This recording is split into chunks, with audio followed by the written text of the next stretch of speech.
smarter to be on SportsGrid.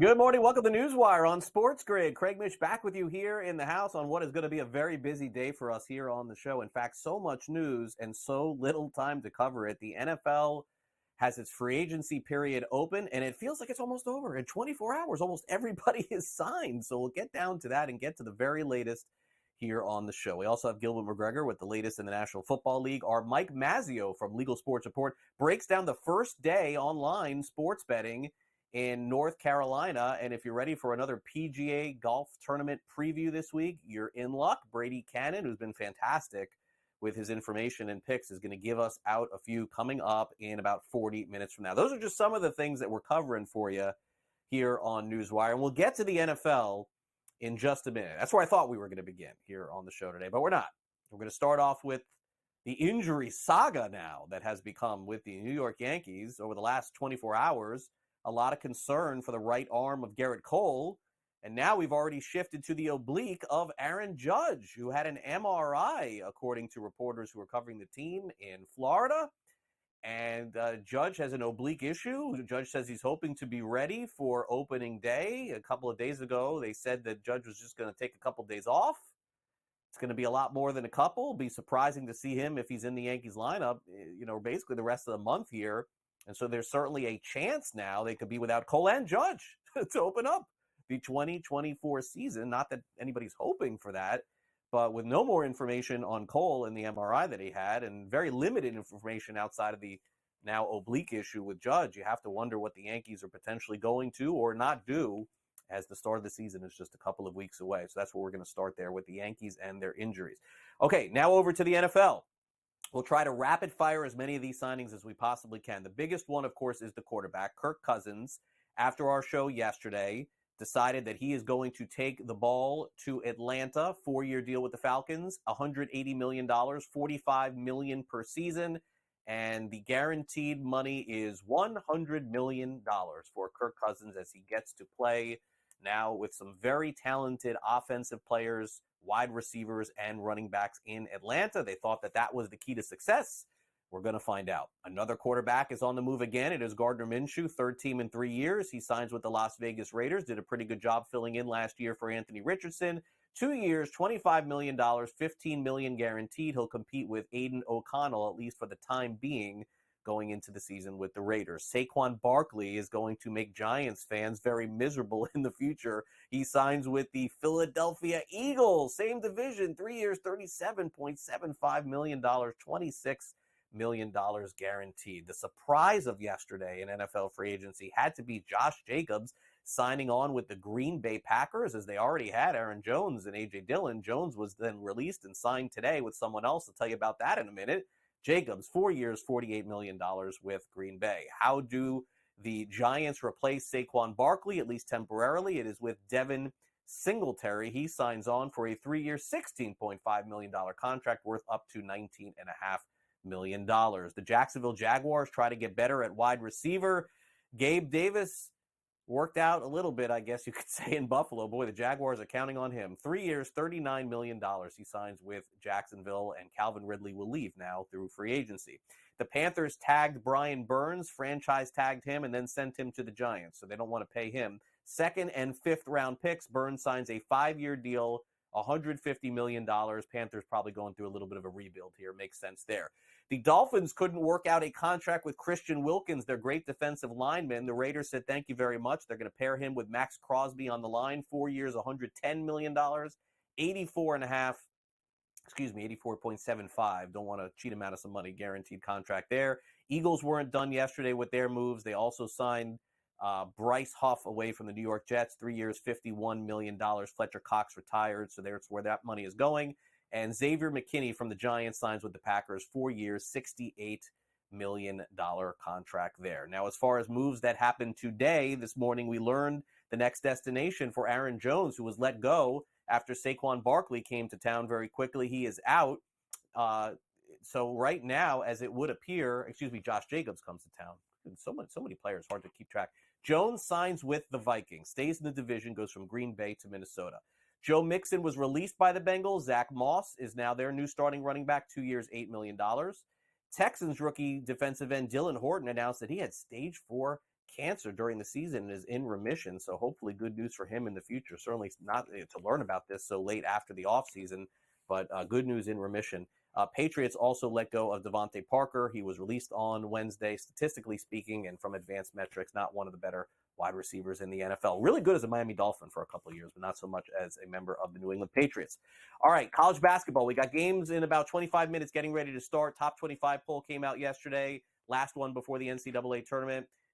Houston, UConn, Purdue. They remain in the top 3, followed by North Carolina after their win over Duke. Wonder if that gets them to a number 1 seed. We'll see, because the regular season SEC champ Tennessee is ranked number 5.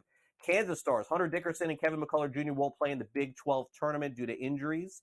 Also, James Madison won the Sun Belt, first time since 2013, so congratulations to them. They beat Arkansas State. And Missouri State fired Dana Ford after 6 seasons. They were eliminated in the quarterfinals of the Missouri Valley Tournament last week. That's the latest in college hoops. Again, I'll update you on some scores and some spreads coming up a little bit later in the show.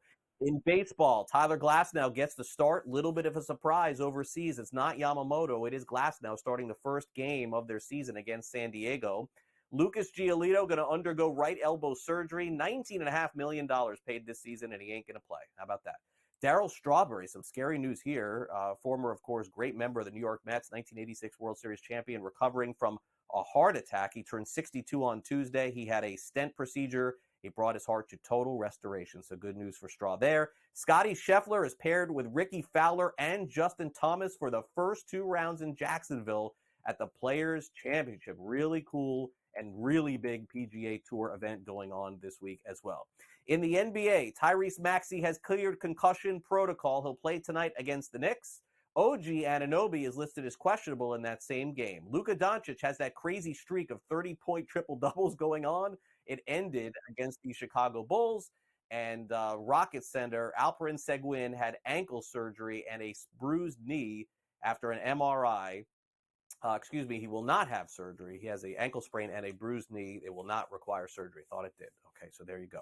Lots of news here on the show today. A lot to get to. We'll dive into more coming up next with Gilbert McGregor of the Sporting News. We'll also discuss whether or not Tyrese Maxey, who could return, is the odds-on favorite to win the most improved player in the NBA. And most importantly, tonight, there is a showdown between the 76ers and the New York Knicks. They're going to play that game at the Garden. We'll preview that as well. You're watching NewsWire on SportsGrid. It's championship week in college basketball. NFL free agency is underway. So much more to get to here on the show. So stay with us. I'll catch my breath, get a quick drink, and be back with you in just a couple of minutes for more NewsWire. Don't go away.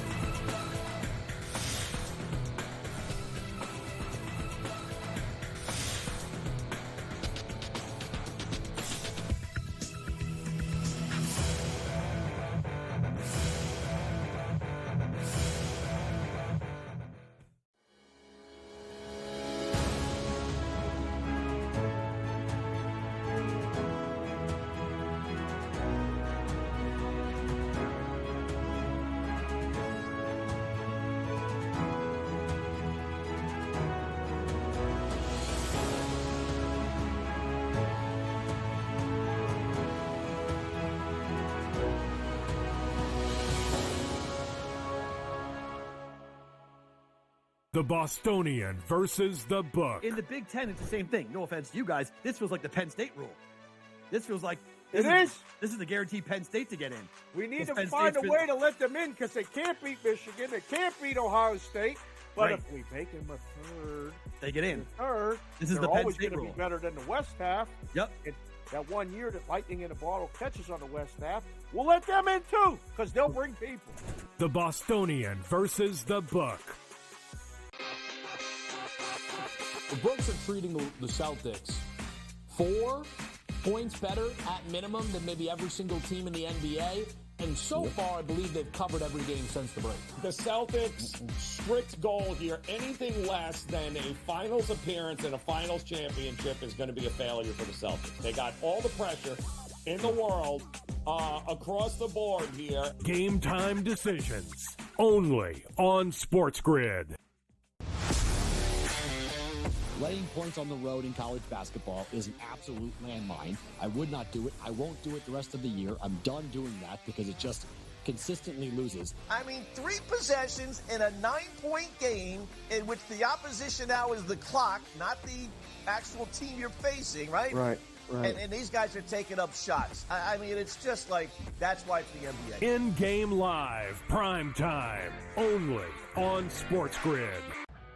SportsGrid, your 24/7 sports wagering network. Pro League Soccer, powered by Marca. I would be willing to bet the under 2.5 goals. Fantasy sports today. Especially in head-to-head formats in fantasy, I think I'm going to go with Juan Soto. Game time decisions. People don't like it. I don't really care. I cannot believe anybody is betting the Clippers at this number. Betting above the All rim. I've heard you say on the network is you're either winning or you're rebuilding. In-game live, all access. Nobody has been more profitable as a dog than Shaka Smart teams. Winning back-to-back road games. I don't care if they're playing Topeka High. I wouldn't give them any chance whatsoever. In-game live, prime time. Back-to-back just utterly stinker quarters. In-game live, overtime. Honestly, as you sit here and listen, watch right now, you may want to consider placing that bet. It's smarter to be on SportsGrid.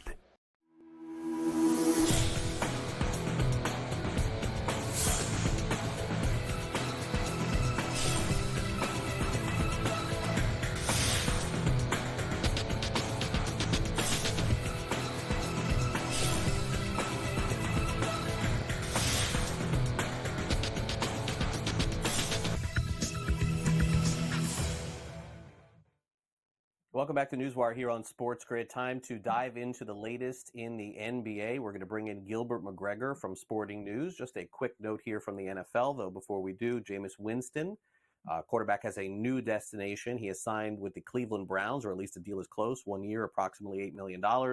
Back up Deshaun Watson, at least for the time being. You never know. Seems like a good spot for Jameis Winston there.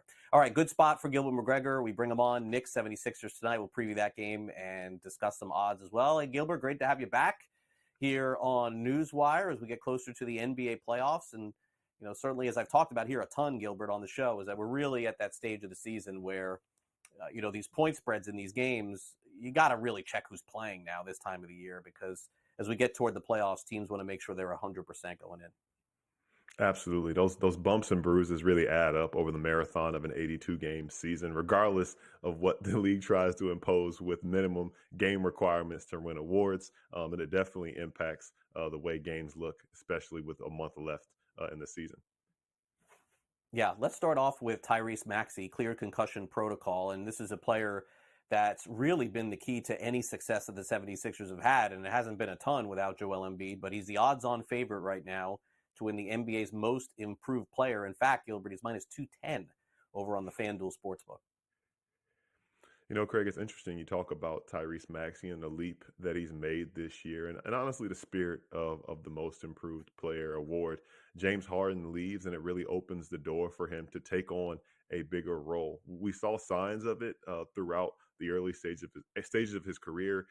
He was a late first-round pick out of Kentucky, but this year kind of increasing his stats across the board, averaging 26 points per game, making an all-star leap, and really being a solid number two to the reigning MVP in Joel Embiid. And they struggled without Joel Embiid, but it probably would look much worse if it were not for Tyrese Maxey. So I'm sure Sixers fans are excited that he's back in the lineup, and they have one more box to check to get the big fella back in the lineup. Yeah, they do. And look, I would tell you that the 76ers and Knicks, they play each other tonight, and every game is important down the stretch here because the Eastern Conference is so bunched up, 4, 5, 6, 7. Knicks are 37 and 27. They're fourth. The Sixers, one game out, but they're in seventh. So, like, the play-in game range is right there. But regardless, I would say tonight, Knicks 6-point favorites. As you mentioned, Gilbert, Phillies had a really hard time without playing with Embiid. If Maxey wasn't to play too, I mean, I suppose this line could be a little higher, couldn't it?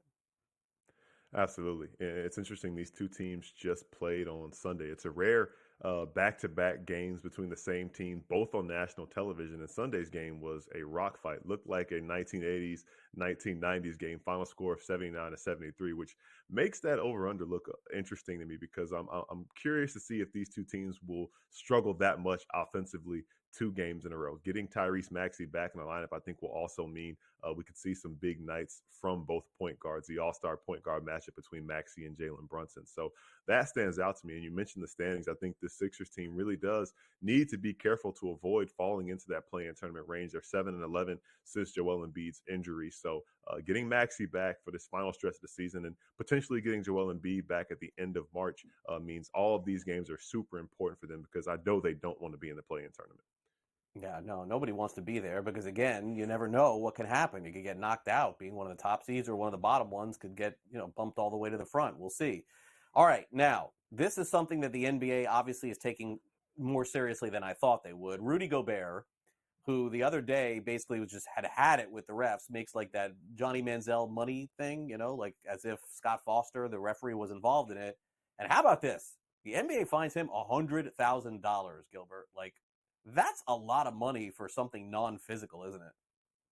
That's a lot of money. And it's interesting, this kind of the way it happened and the way it devolved into that hefty fine. Hefty might not even be a strong enough word for a $100,000 fine, but I've seen it in the past. I've seen players get ejected for just telling the refs that they're cheating. And I think anything that questions the integrity of the NBA, the integrity of the officials, is going to be something that's not taken lightly, especially just given the fact that betting is a bigger part in the sports world than it once was. But I think making sure that people understand on the outside world that these things are still separate. I think the NBA probably use this to kind of make an example. One, that we won't have our integrity questioned by our players, but also there is nothing to question. So I think that an example was made here. I think Rudy Gobert knew the consequences of what he did and what he said, but I certainly wasn't expecting a $100,000 fine. But one thing's for sure, I don't think we'll hear anybody else make similar comments now. No accusing refs being on the take in the NBA. It's going to cost you a lot of money, 6 figures. It's crazy. I mean, some of these guys don't even, they make $1 million. That's like 10% of their salary. Crazy. Okay, so in the Western Conference tonight, we've got a really good showdown here. This could be a playoff preview. Timberwolves taking on the Clippers. We know Timberwolves a little bit shorthanded going into this game. LA -6.5, total of 215. Minnesota's been the better season, having the better season right now, but have had some injuries sort of take over a little bit here. I can understand why the Clippers are 6.5 point favorites, but what do you make of this line tonight? You think Minnesota can cover this one, Gilbert? Can they win outright? You know what, Craig? Minnesota's, I guess, fallen on some hard times, and they've been really healthy and played really well, relatively pretty much for the entire season. But Karl Anthony Towns goes down with that meniscus injury. Rudy Gobert has been in and out of the lineup now with a hamstring, and they're on a really long road trip. I believe it's a 7-game road trip, partially to let the Big Ten women's tournament go down at the Target Center in Minneapolis. So, when a team's on an extended road trip, they're coming off 2 losses to the Cavaliers and the Lakers, and they've struggled a little bit. And I think that's probably what has resulted in the line being the way it is. These two teams met in Minnesota a little over a week ago, and it was also a rock fight, uncharacteristic of this day and age. Both teams failed to crack 90 points. The Clippers actually had a comeback win against this Timberwolves team. There's been a lot of back and forth between these teams, some trash talk between Anthony Edwards, who trash talks everybody, but specifically Kawhi Leonard and some of the older guys on that Clippers team. So I think there's a little bit of an extra edge to this matchup. One thing I think is worth keeping an eye on is whether or not Rudy Gobert can play. A lot of big men have been having success against this Clippers team. So if he's able to go, he and Naz Reid, who stepped up in the absence of Gobert and Karl Anthony Towns, are 2 guys to keep an eye on as potentially game changers against the Clippers team. Yeah, we found out yesterday something else I want to ask you about, Gilbert, before we go. You don't see this a ton in Orlando, them extending a coach. It feels like Orlando's had a ton of turnover at that position. Used to be Doc Rivers and Brian Hill. They've just gone through the gamut here over the last 10, 20 years. But Coach Mosley gets that contract extension for the next few seasons. And I would guess, Gilbert, this gives the players something to be proud of, too. This great run that they're on. I know they didn't play the best competition, but it's good to have the Magic back at least in the conversation, isn't it? It's awesome. I think it's a big credit to Coach Jamal Mosley and what he's done with this team. Getting a young team to buy in on the defensive end is no small task, and they've really drafted well. You talk about adding Franz Wagner and Paolo Banchero. The other young guys on that roster, be it Anthony Black or Jalen Suggs, who's really buying into the role that he's had. That's a lot, has a lot to do with coaching. And I think him getting that extension and this Magic team, quite frankly, being ahead of schedule, I don't think anybody expected them to be in position to potentially have home court advantage this late in the season. So the extension was very much earned, and I'm excited to see what this Magic team can do now that they have some continuity at the head coaching position. Yeah, and should be interesting offseason for them as well, as they're on the cusp of being one of the best teams in the Eastern Conference. Crazy to think. All right, well, great to catch up with you, Gilbert, once again. Enjoy the conference basketball tournaments and the NBA this week. We'll talk again next week here on the show. Thanks for coming on. Sounds good. Thanks, Craig.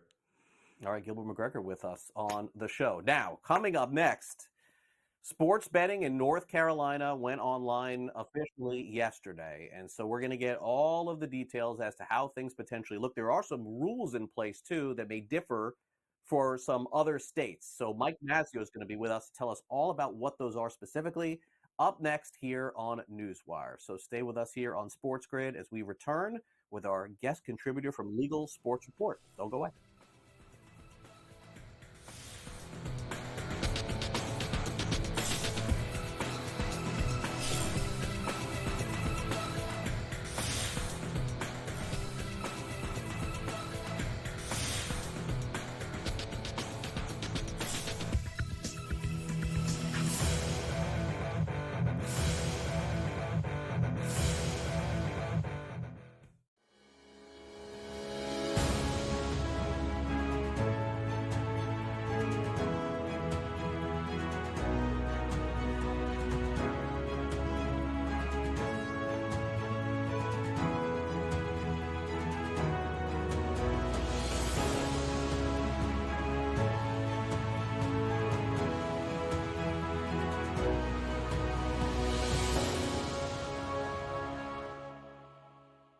The Bostonian versus the book. In the Big Ten, it's the same thing. No offense to you guys. This feels like the Penn State rule.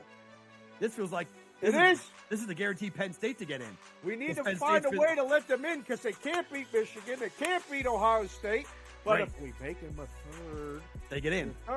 This is they're the Penn always State going to rule. be better than the West half. Yep. And that 1 year that Lightning in a Bottle catches on the West half, we'll let them in too because they'll bring people. The Bostonian versus the book. The books are treating the Celtics 4 points better at minimum than maybe every single team in the NBA. And so far, I believe they've covered every game since the break. The Celtics' strict goal here, anything less than a finals appearance and a finals championship is going to be a failure for the Celtics. They got all the pressure in the world across the board here. Game time decisions only on SportsGrid. Laying points on the road in college basketball is an absolute landmine. I would not do it. I won't do it the rest of the year. I'm done doing that because it just consistently loses. I mean, 3 possessions in a 9-point game in which the opposition now is the clock, not the actual team you're facing, right? Right.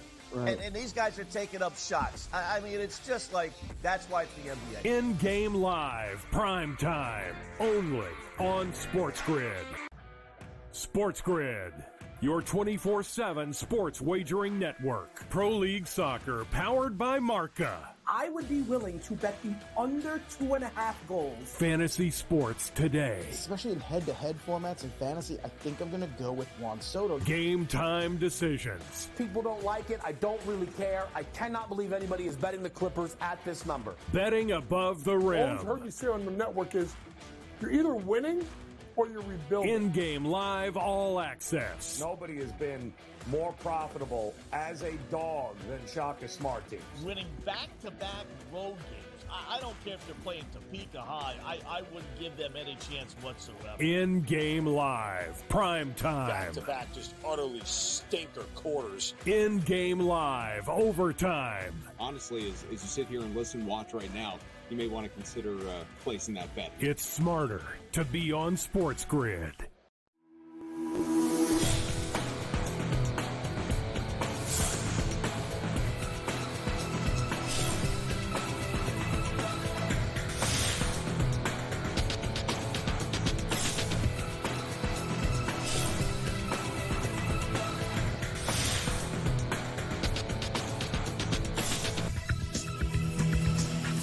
Welcome back to NewsWire here on SportsGrid. We're going to bring in Mike Mazzeo from Legal Sports Report in just a second. Of course, NFL free agency is off to an incredible start here. I mean, 24 hours in, and there's only like a handful of guys that are still unsigned. Now, the Cincinnati Bengals are trading Joe Mixon to the Houston Texans. We thought that Mixon was going to be let go potentially by the Bengals, but I guess they found a destination for him. See if we can get some updates on this, but naturally, Mixon now a member of Houston, no longer a member of Cincinnati. So that's the story there. Okay.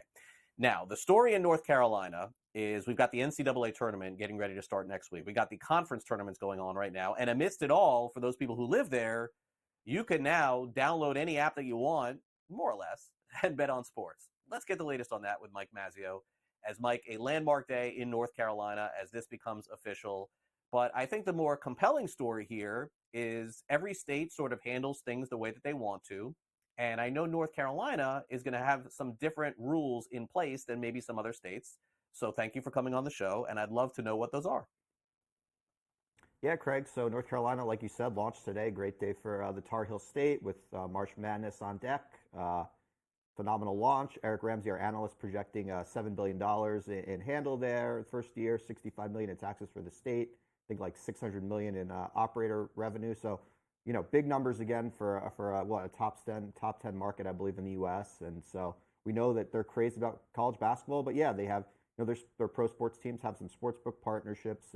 Hornets with Bet365, Hurricanes with Fanatics, Carolina Panthers with FanDuel. So, you know, we'll see. This is just kind of the look of what pro athletes can face in North Carolina here.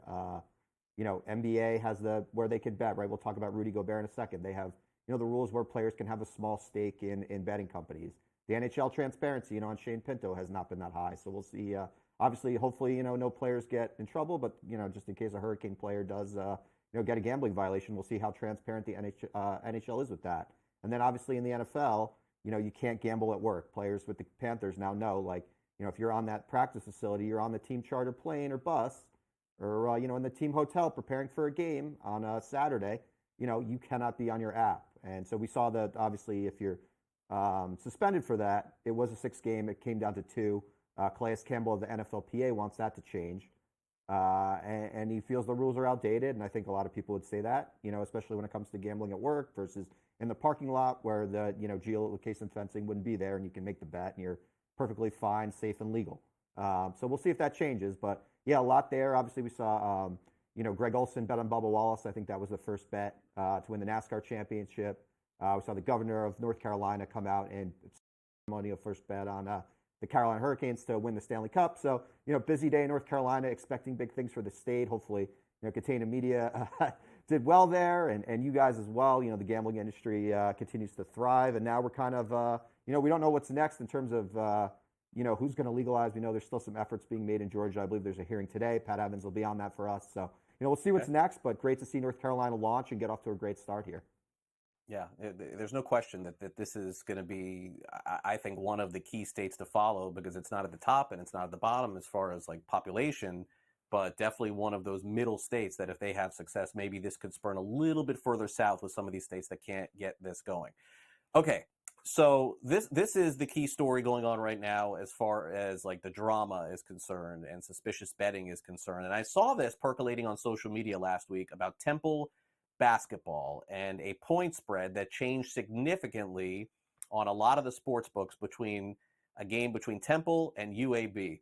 So I have a lot of questions here, Mike, regarding this. I don't think it's highly unusual for a point spread to change significantly. I know the outcome has have people questioning this 100-72. They lose at home.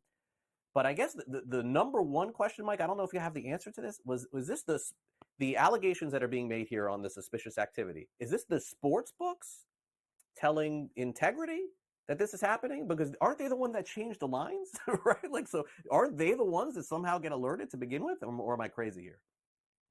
Yeah, Craig, I don't exactly know how the system works, but I would assume, yeah, they may have alerted U.S. Integrity. Obviously, there was a lot of talk, right?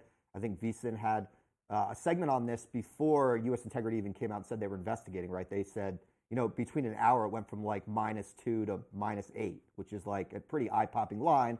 The key there is there's no big injury, suspension, you know, coach out sick or something, gets COVID and he can't coach, so you've got the interim coach in or something like that. Like there was no big significant injury news there. I did talk to one person who went to that game and said, I think it was UAB and played like a 1-3-1 trap, and they were just way more talented. So we'll see what comes out of this, right? Maybe it just was the line was bad, and some people picked up on it and they bet the favorite, and the favorite rolled against Temple. And the reason I just bring this back up, obviously I know it's a little old, is Temple's going to play in the conference tournament on Wednesday. Playing who they just won. Temple won at the buzzer yesterday. I think they're playing the same team. I think it's UTSA, Texas San Antonio, maybe. Yeah. So, this is going to be something where our book's going to be offering this. I believe DraftKings offered yesterday's game. I think maybe FanDuel didn't. Maybe Fanatics didn't as well. So there's a couple of books that offered, the game, and then some that did not out of,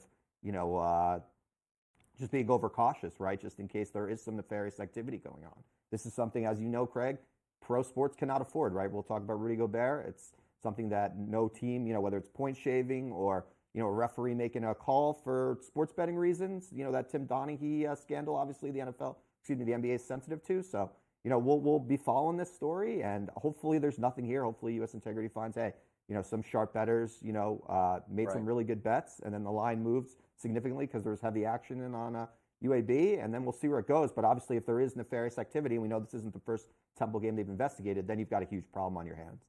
So, going to be imperative to see how these findings come out, do a thorough investigation, and we'll see where it goes from here. Yeah. No, I mean, look, I would only be speculating, but I'm going to guess it has to be nothing, because then if it is something, Mike, I mean, I would, now look, I don't know how this works, but the sports books would have to be culpable in some way for taking bets on what they perceive to be nefarious activity, right? So you can't just change the line like that and just still accept bets. At that point, you have to, take the game down or something. I mean, so I don't know. To me, I think what you just said is probably the easiest answer, is that a lot of people were just betting this up. I'm going to believe no bad activity here, but we will see in the answer there. Okay, so $100,000 fine in the NBA, Mike, to a player who didn't, punch anyone, didn't get in a fight, you didn't get suspended for drugs or anything like that. $100,000 for making the money sign that the refs are in on a game. Like, I mean, I get it. It's you never want this being projected to your fans, that the possibility is that the NBA thinks that NBA referees are in on the take. But this seems like a big fine, man, to me. $100,000 for a cute little, sign to just intimate something. We all know that Rudy Gobert didn't mean that, right? Well, I think like you said with your last guess, right? The NBA is super sensitive to this stuff. They're taking in $167 million in gambling revenue this season that they've projected.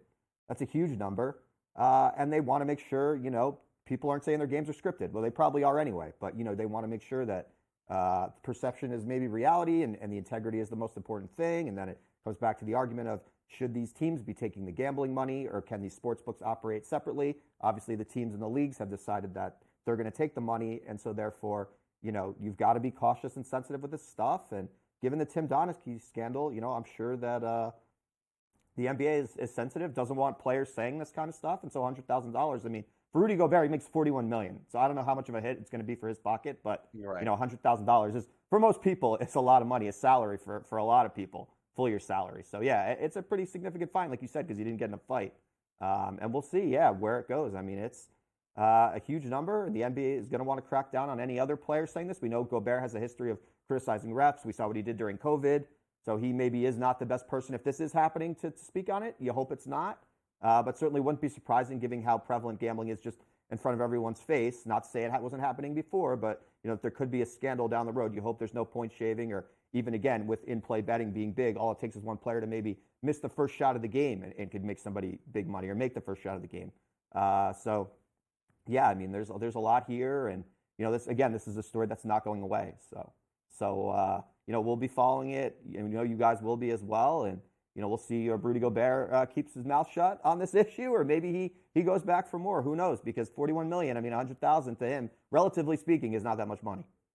Yeah. No, it isn't. But I guess the counter take for me to that, Mike, would be, look, if he doesn't petition this, I would like to take a look at the player contract, the CBA contract with the players, uniform player contract, I guess is what it's called, and see, is the league allowed to just hand out these arbitrary fines based on gestures. To me that is more of the issue here. Maybe there is something that says that, and we'll find out later on.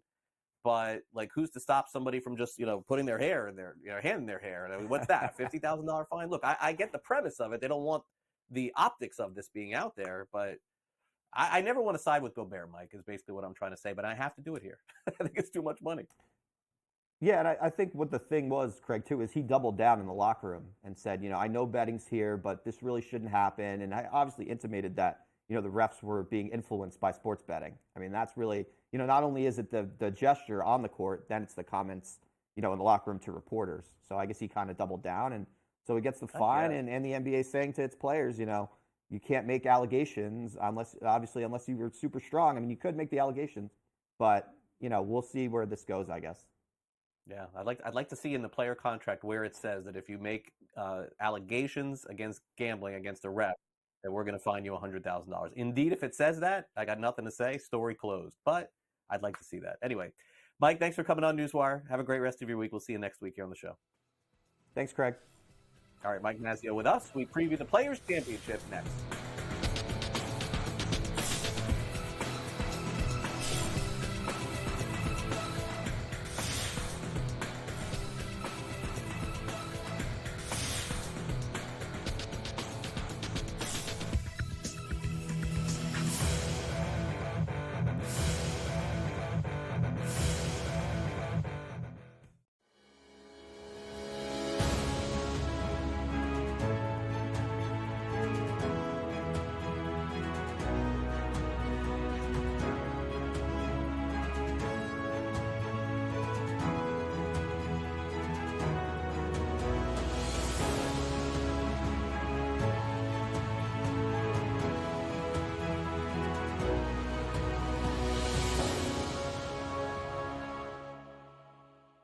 The Bostonian versus the book. In the Big Ten, it's the same thing. No offense to you guys. This feels like the Penn State rule.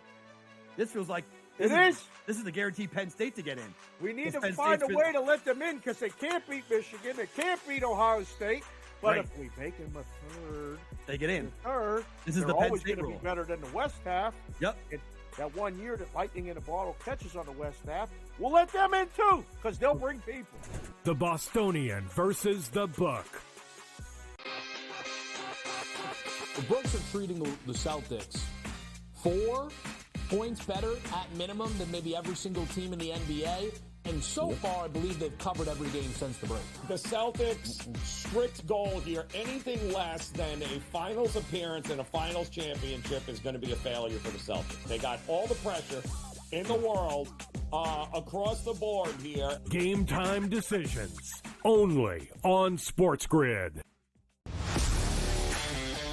Laying points on the road in college basketball is an absolute landmine. I would not do it. I won't do it the rest of the year. I'm done doing that because it just consistently loses. I mean, 3 possessions in a 9-point game in which the opposition now is the clock, not the actual team you're facing, right? Right. And these guys are taking up shots. I mean, it's just like, that's why it's the NBA. In-game live, prime time, only on SportsGrid. SportsGrid, your 24/7 sports wagering network. Pro League Soccer, powered by Marca. I would be willing to bet the under 2.5 goals. Fantasy sports today. Especially in head-to-head formats in fantasy, I think I'm going to go with Juan Soto. Game time decisions. People don't like it. I don't really care. I cannot believe anybody is betting the Clippers at this number. Betting above the rim. All I've heard you say on the network is you're either winning or you're rebuilding. In-game live, all access. Nobody has been more profitable as a dog than Shaka Smart teams. Winning back-to-back road games. I don't care if they're playing Topeka High. I wouldn't give them any chance whatsoever. In-game live, prime time. Back-to-back, just utterly stinker quarters. In-game live, overtime. Honestly, as you sit here and listen, watch right now, you may want to consider placing that bet. It's smarter to be on SportsGrid.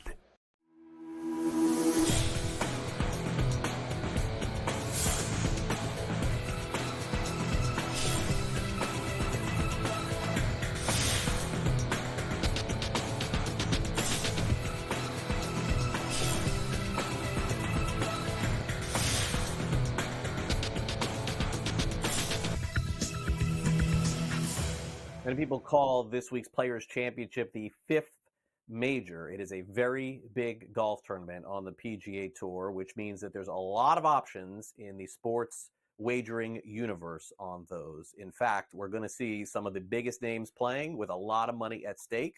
We're going to bring in Brady Kannon in a couple of minutes for a preview, but first let's check in with Ben Stevens from the early line to get his thoughts on the field. Craig, this week on the PGA Tour, TPC Sawgrass is the host for the 2024 Players' Championship, the unofficial fifth major out on the PGA Tour, a stellar field in South Florida. For this golf tournament, that will headline some of the biggest names in all of the sport, including Scotty Scheffler, who on the Florida swing last week at the marquee event, the Arnold Palmer Invitational, paid homage to the King with a runaway victory on Sunday. 15 under par for Scheffler, beating the field by at least 5 strokes. And you can see that represented in the price for the Players' Championship this week. Scotty Scheffler, a very short favorite, plus 550 for the Dallas native to enter this week at the Players. You can see, Craig, in that price of plus 550, Scheffler is less than half of the field. You can take it down by $6.50 from Rory McIlroy, slash that price in half. 12-1 would be 6-1 and still 50 cents until you get to Scheffler. Justin Thomas, after a good week last week at the API, and Xander Schauffele, both 20-1, tied for that third best number entering the Players. Max Homa, a 25-1 number, alongside Patrick Cantlay and Victor Hovland. Hovland, a star last year, the champion of the FedEx Cup, but is struggling a little bit to begin this year on the PGA Tour. Here we are, Craig, in the middle of March with the unofficial fifth major out on tour in the world of golf, just about a month away when we stroll up Magnolia Lane to Augusta National Golf Club in Augusta, Georgia for the 2024 Masters. A premier event this week out on the PGA Tour at TPC Sawgrass. Don't go into the water on 17 for that island green. It should be a sensational showdown this week out on the PGA Tour. Again, Scotty Scheffler, a very short favorite, plus 550 slash Rory's price in half, and then take off 50 cents more. That's where you get to Scheffler's price after a strong performance at the Arnold Palmer Invitational. That's why he is such a short favorite entering the Players' Championship. Yeah, thanks, Ben. And it's very rare to see this kind of favorite going into a pseudo major. I think that's fair to say. The only player I remember over the last couple of years with odds even close to what Scotty Scheffler is having is when John Rahm had like a 2-month run where he was just incredible, 6-1, 7-1. But as we bring in Brady Kannon, Scotty Scheffler, finally putted his way, won the tournament. He's the best player in the world right now, or at least he's playing like it.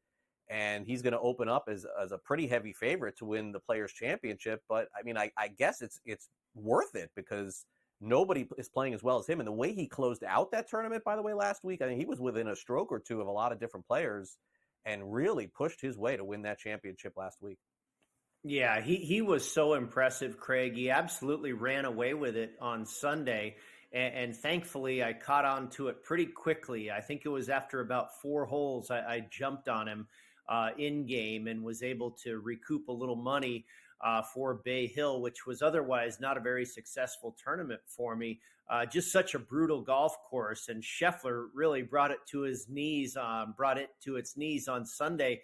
And it was all about the putter getting hot. We've said that for a couple seasons now. Geez, if Scotty Scheffler ever learns how to putt, well, he certainly showed it on Sunday at Bay Hill and really throughout the entire tournament. He gained half a stroke on the field on Friday, gained a stroke and a half on the field on Saturday, and then gained almost 4 shots on the field with the putter on Sunday. He had the low round of the day, shot a 66, only one of 4 rounds that was shot in the 60s on Sunday, what was the toughest day of scoring at Bay Hill. And Scheffler runs away with it, shooting 66, gaining shots on the field with the putter. He was really unstoppable. And yeah, it's no surprise that he is a prohibitive favorite here this week at the Players' Championship, where he's also the defending champion, by the way. Yeah. But Craig, he's not going to get there. It's not going to happen. A defending champion has never gone back-to-back here at the Players, ever. So you got to look past Scotty Scheffler. History tells us it's not going to happen. The way he looks right now, yeah, you'd think he's going to go back-to-back. But I think it speaks to this golf course, Craig. Pete Dye's masterpiece, TPC Sawgrass. It doesn't necessarily cater to just one style of player. We've seen Scheffler, Spieth, Kuchar, Ricky Fowler, Tiger, Sergio, all these guys that have either done well or won it. They've all missed multiple cuts here too. We've seen bombers win. We've seen short hitters win.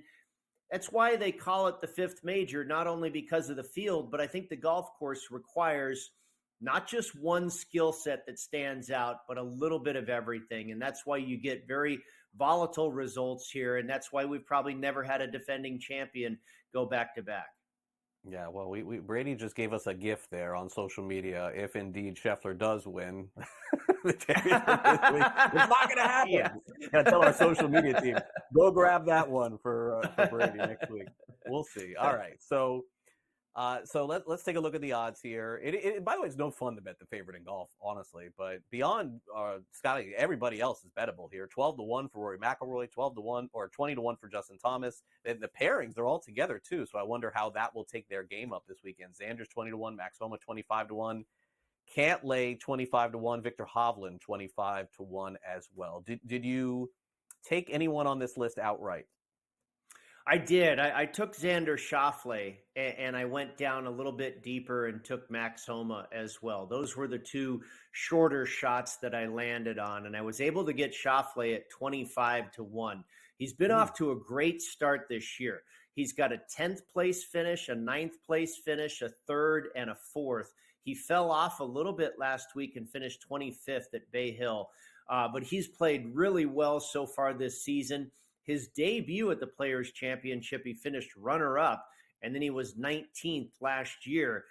Course history, like I was alluding to there with the defending champ never being able to defend, course history here, you can throw it out the window. Like I said, guys have missed multiple cuts, then they win the next year. There's really no rhyme or reason to course history, but a lot of it is on current form. 11 out of the last 12 winners have finished at least 25th or better in the tournament leading up to their start at the Players' Championship. So you want guys that are coming in with good current form. That has really trumped course history, has current form over the years at the Players' Championship. And Xander Schauffele certainly comes in playing well this year. Max Homa, I was able to find 33-1. This guy not only had a good finish last week, finished 8th at Bay Hill, but has been playing well this year as well, and has a 6th and a 13th place finish here at the Players' Championship. And then speaking of good current form, I went with Shane Lowry and was able to find 42-1 on him. He finished 4th a couple of weeks ago, closer to home for you, Craig, in the Palm Beaches at the Cognizant, and then he finished 3rd. Last week at Bay Hill. This guy really loves the Florida swing, knows how to play difficult golf courses very well. So I took another stab with Lowry, and then I started to get much deeper after that. I went with Adam Hadwin at 80-1, who's one of the very few guys who's been relatively consistent here at the Players' Championship.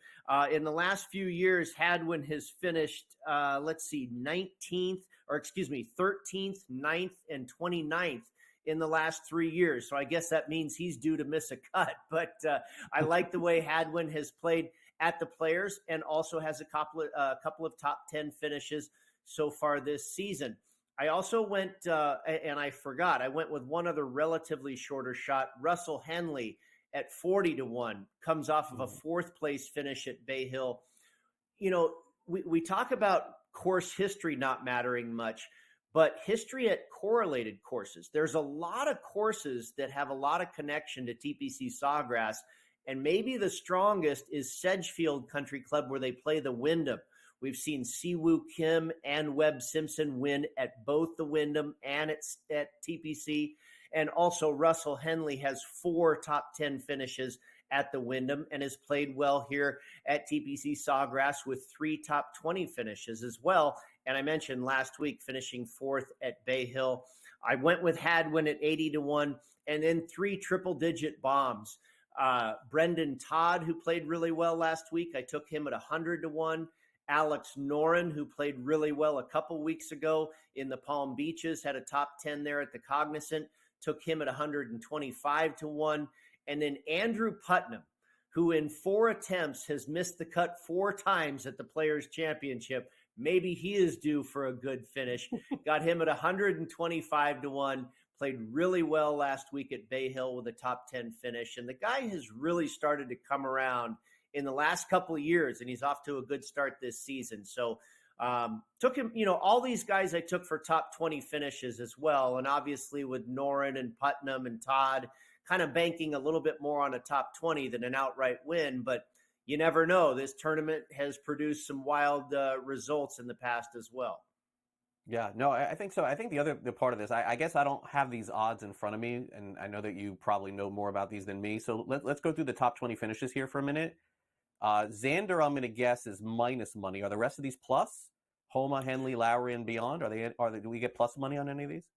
Yeah, that's a really good guess. I got Xander at even par, or at even money, I should say. He might be at minus 110, minus 105, but probably even is about the best, maybe plus 105 in that window, if you will. Everybody else is plus money. I think Henley was plus 130. Homa, I think, was plus 130 to plus 150, as was Lowry. And then like Hadwin and these other guys were, plus 250, plus 350. Is Lowry the best of those? Based on what you just told me? I mean, 2 top 5 finishes the last couple of weeks in Florida?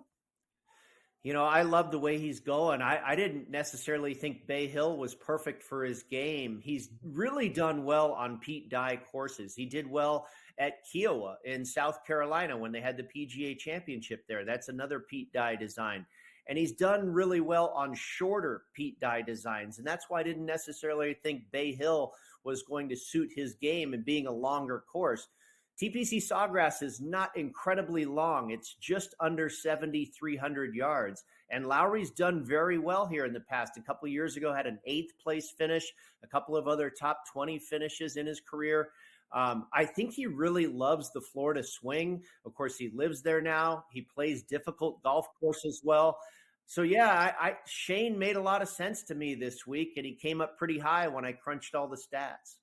Yeah, I'm going to look at him top 20 and top 30 as well. All right, Brady, always great stuff, man, with you here on the show. I know we're going to have a good week this week, and I'll be watching the Players' Championship without a doubt. Thanks again for coming on NewsWire, and we'll reset it all next week here on the show. Thanks again. Yeah, sounds great. I can't wait. The 5th major. Let's have some fun and roll into Augusta here pretty soon. Yeah, that's what I was going to say. The Masters right around the corner. I'm seeing the commercials already for the Masters coming up too. All right, coming up next, college basketball about to tip off.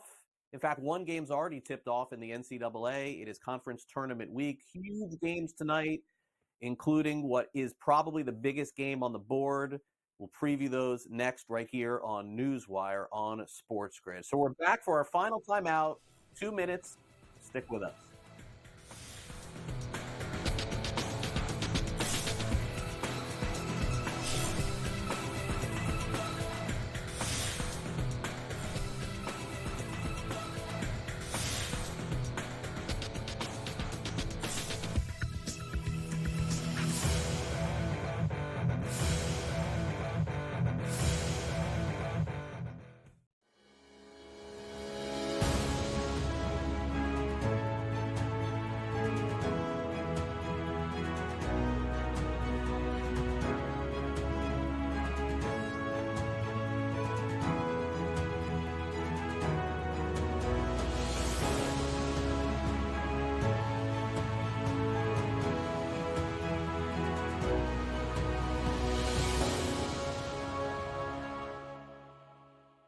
The Bostonian versus the book. In the Big Ten, it's the same thing. No offense to you guys. This feels like the Penn State rule.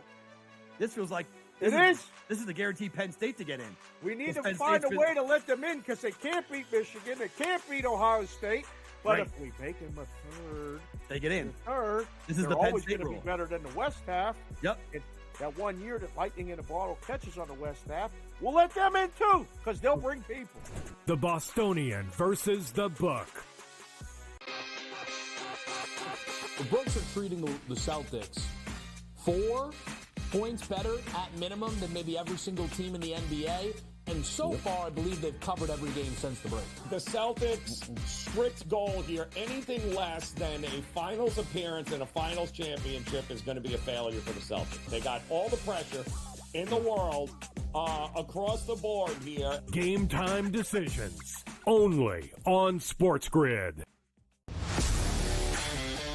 Laying points on the road in college basketball is an absolute landmine. I would not do it. I won't do it the rest of the year. I'm done doing that because it just consistently loses. I mean, 3 possessions in a 9-point game in which the opposition now is the clock, not the actual team you're facing, right? Right. And these guys are taking up shots. I mean, it's just like, that's why it's the NBA. In-game live, prime time, only on SportsGrid. SportsGrid, your 24/7 sports wagering network. Pro League Soccer, powered by Marca. I would be willing to bet the under 2.5 goals. Fantasy sports today. Especially in head-to-head formats in fantasy, I think I'm going to go with Juan Soto. Game time decisions. People don't like it. I don't really care. I cannot believe anybody is betting the Clippers at this number. Betting above the Always rim. heard you say on the network is you're either winning or you're rebuilding. In-game live, all access. Nobody has been more profitable as a dog than Shaka Smart teams. Winning back-to-back road games. I don't care if they're playing Topeka High. I wouldn't give them any chance whatsoever. In-game live, prime time. Back-to-back, just utterly stinker quarters. In-game live, overtime. Honestly, as you sit here and listen, watch right now, you may want to consider placing that bet. It's smarter to be on SportsGrid.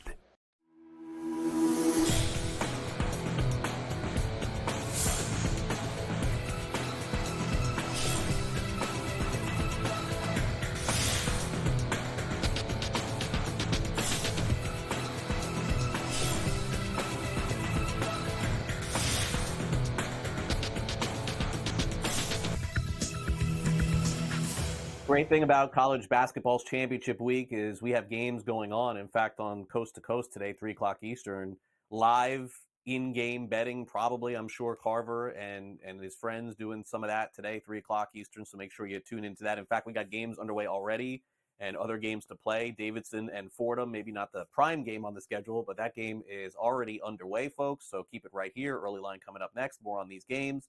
Oklahoma State versus Central Florida, UCF. The Knights 3.5-point favorite starts in 35 minutes.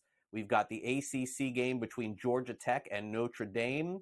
Irish minus 1.5 at 2 p.m. Eastern, but those are the appetizers. The main course is tonight, the WCC Championship. Normally, Gonzaga's in this thing, and normally they're playing St. Mary's, and normally they're big favorites.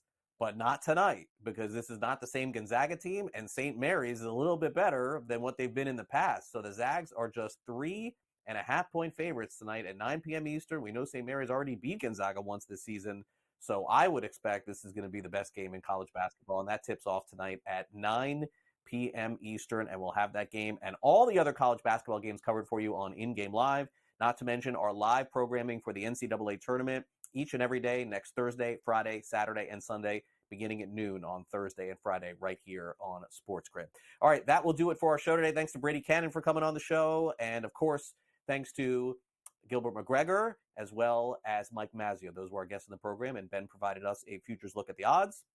Thanks to our associate producer, Frank, and our producer, Michael Cohen. I'm Craig Mish. As I mentioned, coming up next is the early line, followed by Coast to Coast at 3 o'clock Eastern. I'll be back with you tomorrow morning for our next edition of NewsWire at 11 a.m. Eastern, recapping all of the latest moves in the National Football League. Looks like Darnell Mooney, by the way, has signed a contract 3 years with the Atlanta Falcons. Mike Gesicki moving on as well from the New England Patriots. We'll update all of these free agency moves tomorrow here on NewsWire, and tune in 3 o'clock Eastern for Coast to Coast for the latest. Have a great day.